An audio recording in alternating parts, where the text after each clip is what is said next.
Anciano campesino, entró al lujoso banco diciendo ser el dueño. Todos se rieron de él, pero luego pasó esto. La vida en el campo no es fácil para la mayoría. Un ejemplo de ello eran Andrés y su numerosa familia, compuesta por su esposa y sus 9 hijos. Habían tenido que trabajar la tierra desde que tenían memoria, y aunque ésta les recompensaba su trabajo con buenos y dulces frutos, venderlos para lograr sobrevivir había sido siempre una dura prueba. Su finca la conservaban a pura fuerza de voluntad, pues los bancos que les habían prestado el dinero para poder seguir cultivando, los asfixiaban a diario con cuantiosas cuotas que se llevaban la mayoría de las ganancias que obtenían al mes vendiendo sus productos. Y Andrés, desesperado, pasaba largas temporadas deprimido, sin saber qué hacer, viendo a sus hijos crecer sin todo lo que necesitaban y a su esposa partirse el lomo junto a él, de sol a sol, para tan escasa recompensa. Pero Andrés tenía fe en que algún día las cosas cambiarían y la situación mejoraría. Así que siempre se levantaba nuevamente a seguir trabajando, esperando el día en que la suerte le sonriera y pudieran salir por fin de su situación tan precaria.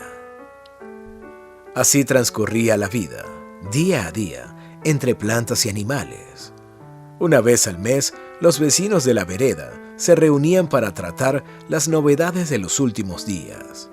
Siempre, sin excepción, alguno de los campesinos se quejaba de los crueles que eran las entidades bancarias con los pequeños y medianos productores agrícolas y lo difícil que era seguir cosechando para alimentar a un país que parecía no darse cuenta de que su subsistencia dependía de lo que producían ellos en el campo.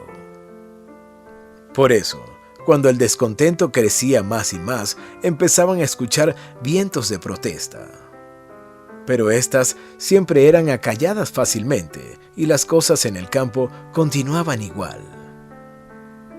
En los últimos 30 años de lucha y de pedir al gobierno más oportunidades, no habían conseguido nada. Fue por esta razón que todos los hijos de Andrés crecieron con la idea de cambiar por fin las cosas y mejorar la situación para los campesinos. Pero sabían, por la experiencia de sus antepasados, que intentar negociar con el gobierno era siempre una pérdida de tiempo. Aquellos que estaban en el poder solo respondían ante los poderosos, entre ellos a los bancos.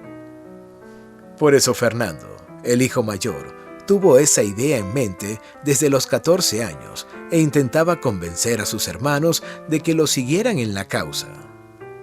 No sabía todavía cómo, pero de alguna forma ellos llegarían algún día a fundar un banco.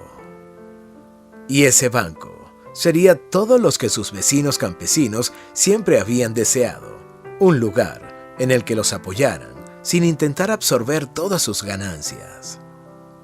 Fernando y sus hermanos, lo primero que hicieron fue ponerle nombre al banco. Incluso llegaron a dibujar planos rudimentarios de cómo debería ser el banco que ellos fundaran. Y aunque a lo largo de los años, su banco ideal cambió varias veces de nombre y de forma, nunca cambiaron su esencia. Debía ser una institución de campesinos y para el campo. Y dentro de sus puertas jamás se permitiría la humillación a la que siempre solían ser sometidos los cultivadores de la tierra. Sin embargo, un día, Fernando se vio ya con 46 años y sin haber logrado el sueño que se había propuesto desde los 14, junto con sus hermanos. Algunos de ellos se habían ido del campo y habían olvidado sus ideales de juventud. Otros se habían resignado a que algo así jamás pasaría y simplemente dejaron de pensar en eso. Y al final, Fernando solo contaba con el apoyo de su única hermana, la menor de la casa.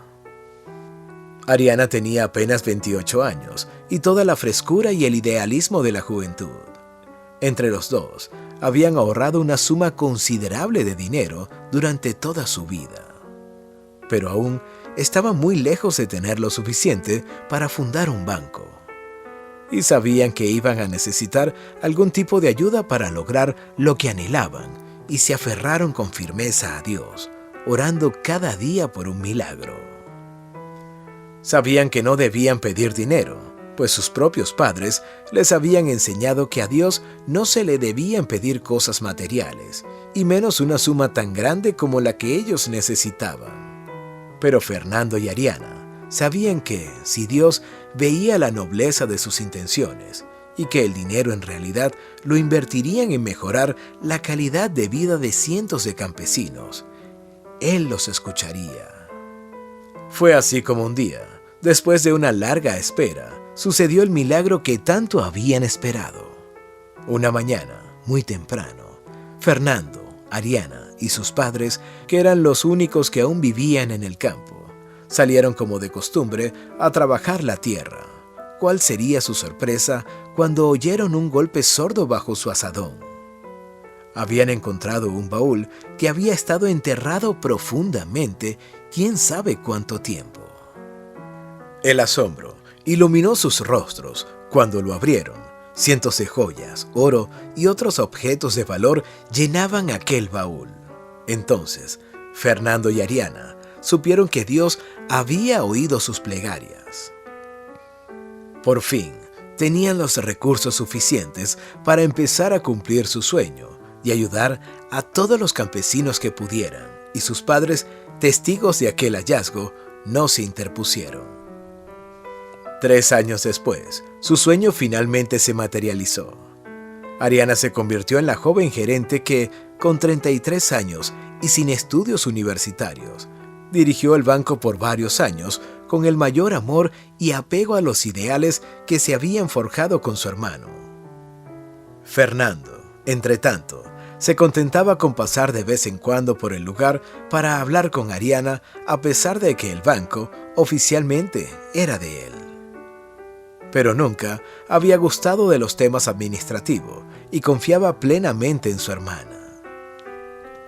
Cuando ella, 35 años después, ya no pudo continuar dirigiendo el banco por sus problemas de salud, fue cuando las cosas cambiaron para mal. Fernando era ya un anciano de 86 años y no podía ir hasta el lugar tan frecuentemente. En los últimos 6 años, había ido solamente 2 veces y por muy poco tiempo, y prácticamente solo conocía al nuevo administrador que Ariana había dejado encargado. El banco fue un secreto familiar. Ninguno de sus amigos y vecinos, ni siquiera los más allegados, supieron nunca que aquel lugar era de ellos. Pero estaban constantemente agradecidos por las ayudas que la entidad les había dado y no se habían cansado de repetirlo. Sin embargo, tiempo después, los rumores cambiaron y Fernando empezó a escuchar cómo sus vecinos se quejaban del banco, que había sido tan bueno tantos años, pero que ahora se había vuelto como los demás, donde los trataban mal por el simple hecho de ser humildes. Entonces Fernando, tras hablar con su hermana, decidió hacer una visita al lugar. ¿Cuál sería su sorpresa cuando, al intentar ingresar, el celador le dijo que ahí no daban limosnas? Y cuando él le dijo que venía a realizar una transacción bancaria y lo dejaron pasar, se encontró adentro con miradas de asco y desagrado, y con funcionarios que le repitieron que allí no daban limosnas y que abandonara el lugar de inmediato. Las burlas y humillaciones no se hicieron esperar cuando Fernando les dijo a todos que no se iría a ninguna parte, pues él era el dueño del banco. Tuvieron que pasar varios minutos de risas y señalamientos antes de que el administrador saliera de su oficina para ver lo que sucedía. Cuando vio a Fernando, de inmediato lo mandó a seguir y sin decir nada, pero mirándolos a todos con profunda ira, entró con él a la oficina. Hablaron por largo rato y finalmente llegaron a un acuerdo. Fernando le daría la oportunidad de continuar con su cargo, pero tenía que realizar una renovación completa del personal. Y por supuesto, ni él ni los nuevos empleados debían volver a olvidar jamás cuál era la verdadera razón de ser de aquel banco: ser el aliado de los campesinos. Entonces, Fernando y Ariana pudieron disfrutar tranquilamente de su vejez, sabiendo que su legado ahora estaba en buenas manos. Si te gustó esta historia, dale like y compártela con tus amigos y familiares. Y no olvides suscribirte al canal.